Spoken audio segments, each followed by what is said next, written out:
Congressman Massie, what is the PRIME Act and what does it do? Well, you know, everything here in Washington is an acronym.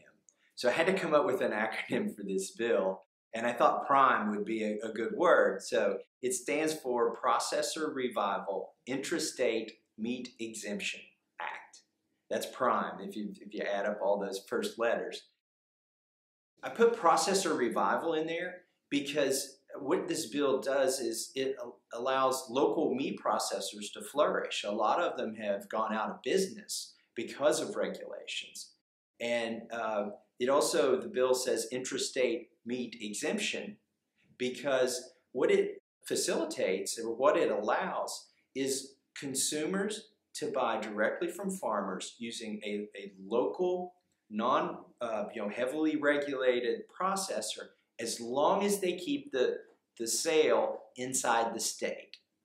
You know, what I wanted to do was to create a space, a safe harbor for farmers to sell to consumers, not that aren't corporate farms and aren't corporate processors, these giant processors.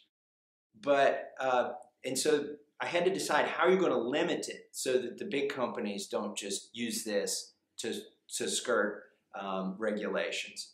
And so what I decided is, instead of saying, well, you can do this many cattle or this many pounds of beef or this many pounds of pork, I decided to limit it geographically. Because when you put limitations based on numbers, let's say all you do is keep small farmers small. Like if the limit were 50 cattle before you reach this threshold of heavy regulation, then your 51st cow that you process would be very expensive. So what I said is, if you're going to buy meat from your neighbor, as long as the two of you live in the same state, why should the federal government be involved, right? I think this is very constitutional. When the PRIME Act passes, how will that benefit small producers? Oh, well, can you imagine how hard it is to market your beef when you have to sell somebody half a cow?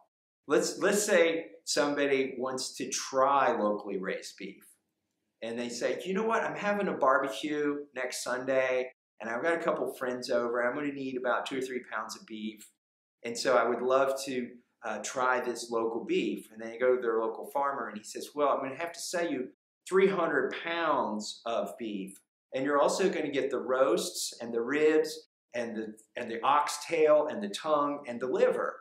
And and by the way, it's all going to be frozen solid. And that consumer at that point is going to say, just forget it. I'll go to the supermarket and buy some beef from who knows where. That's the thing that farmers and local consumers run up against right now.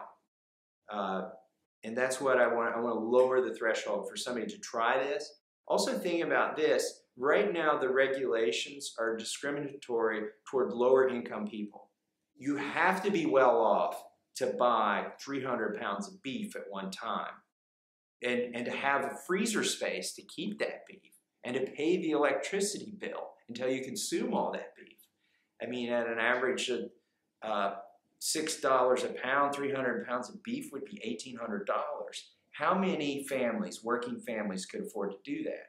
So right now, the regulations are set up such that it's discriminatory toward, middle class and lower income families. So once the PRIME Act passes, how does that open things up for consumer choice, and how does it give consumers, especially the middle and lower socioeconomic brackets you just talked about, how does it give them better options? Well, first of all, they can try it without spending $1,800 for beef. I think it's going to, a lot of people are curious about locally raised beef, and you can buy naturally raised beef in the supermarket. It's been through a USDA facility, but the problem is you don't know that came from your local farmer. I just think it's going to open up a lot of opportunities for people to buy locally raised beef, which I want to point out, I think that's more important than the label organic. Organic food could be from another country where you have no idea what sort of regulations are in place or what kind of treatment the animals have received or what they've been fed. Like, I know there's a government regulating the word organic, but it is no guarantee that you're really going to get good food. The best guarantee is accountability. If you know the farmer you bought the food from, and it doesn't meet your standards, if you're not happy with it, then you go back to the farmer and let him know, and that's the kind of accountability I'd like to see in our food system. There are exemptions explicit in the Prime Act. Do these exemptions mean that the farmers and those custom slaughter facilities do not have to comply with regulations? Well, look, they're all still liable for your safety. And they're very incentivized because they can't hide behind multiple layers of marketing. You know exactly where the food comes from. So they're not absolved of liability. Also, these processors exist today, and the local processors that aren't, quote, USDA facilities, they're regulated by their states, and they would still be regulated by their states. There's nothing in my bill that prevents states to impose their own rules on how this meat is prepared and how often the facility is inspected. If it's safe to eat half an animal, then it's going to be safe to eat a hamburger. The other thing I'd like to mention is if you're buying locally and you're buying in small batches, the beef hasn't been commingled. Like when you commingle multiple animals into one package of hamburger and that goes through a giant facility, you can have large outbreaks of E. coli. Those kind of outbreaks aren't even possible in a local facility. If it were to happen, it would be very localized. But what you see today is you see like thousands, if not millions of pounds of beef being recalled when one facility has an issue. And this avoids that issue. So you think this actually improves food safety?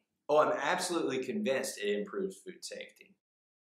So passage of the Prime Act will help to revitalize rural communities. In what way do you see this having an impact on communities where custom slaughterhouses currently are? Oh, it's going to be great for the local economy. Let me tell you about my situation. I live 3 miles from a local processor. And if somebody can afford to buy half an animal's worth of beef, I'll use the local processor. But most people can't afford that. So I end up wasting fuel. I mean, this is like the least green solution you can imagine today, because I have to load up cattle if I want to sell somebody just one hamburger and travel 3 hours, like 150 miles with these cattle to a facility that has a USDA inspector on staff 24/7. And I'm bypassing the local economy. And that is not a good thing. So that's another thing that this Prime Act will do. It will enable the local economies to flourish. That's one of the reasons why it's a bipartisan bill. It's a bicameral bill. In the Senate, my sponsor is actually an independent who caucuses with the Democrats. His name is Angus King. Great name for the Prime Act to be a sponsor. The irony is not lost on me, or the serendipity, but also Senator Rand Paul is a sponsor of the Senate bill, and it's identical to the House bill. So that when they both pass, this wouldn't even have to go to conference because we've got an identical bill in the House and the Senate. My primary co-sponsor in the House is from Maine. Her name's Shelley Pingree, and she's a Democrat. I mean, Democrats like this bill for all the reasons we've talked about. It allows everybody in the socioeconomic spectrum to enjoy safe, healthy food. It will revitalize local economies.